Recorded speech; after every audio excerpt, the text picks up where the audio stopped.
رحمت کا ذریعہ ایک نماز ہے، خدا کی رحمت کا ذریعہ ایک صبر ہے، اور اسی طریقے سے اللہ کے ولیوں کا ذکر بھی خدا کی رحمت کا ذریعہ ہے، اللہ کے ولیوں کا وجود بھی خدا کی رحمت کا ذریعہ ہے۔ تو ہر وہ رحمت خداوندی کا جو ذریعہ ہے وہ ہمارے لیے حقیقی مدد اللہ تعالیٰ کی ہوتی ہے، وسیلہ بننے کی وہ صلاحیت ضرور کرتا ہے۔ حقیقت میں وہ وسیلہ ہوتا ہے، بظاہر اس سے اگر کوئی مدد مانگ لیتا ہے تو وہ فی نفسی ہی خدا کی مرضی کے بغیر مدد کرنے پر قادر جان کر کے یا مدد کرنے پر طاقتور جان کر کے مدد نہیں مانگی جاتی ہے، بلکہ ہر مومن یہ جانتا ہے اللہ کے ولی خدا کے محبوب بندے ہیں، اللہ کے رحمت کے حقدار بندے ہیں، ان کے صدقے میں اللہ تعالیٰ ہم پر رحم فرماتا ہے، اور ان کی دعاؤں کو اللہ تبارک و تعالیٰ رد نہیں فرماتا ہے۔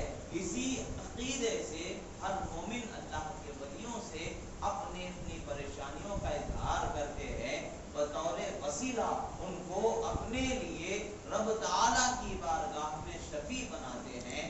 الفاظ اگرچہ زبان سے وہ مختلف ادا ہوتے ہیں، مگر حقیقی مقصد، حقیقی معنی وہی ہوتا ہے کہ وہ اللہ کی بارگاہ میں عام بندوں کے لیے وسیلہ ہوتے ہیں کہ وہ اللہ تبارک و تعالیٰ کی بارگاہ میں ان کے حق میں دعا کرتے ہیں تو اللہ تبارک و تعالیٰ ان دعاؤں کو قبول فرما لیتا ہے۔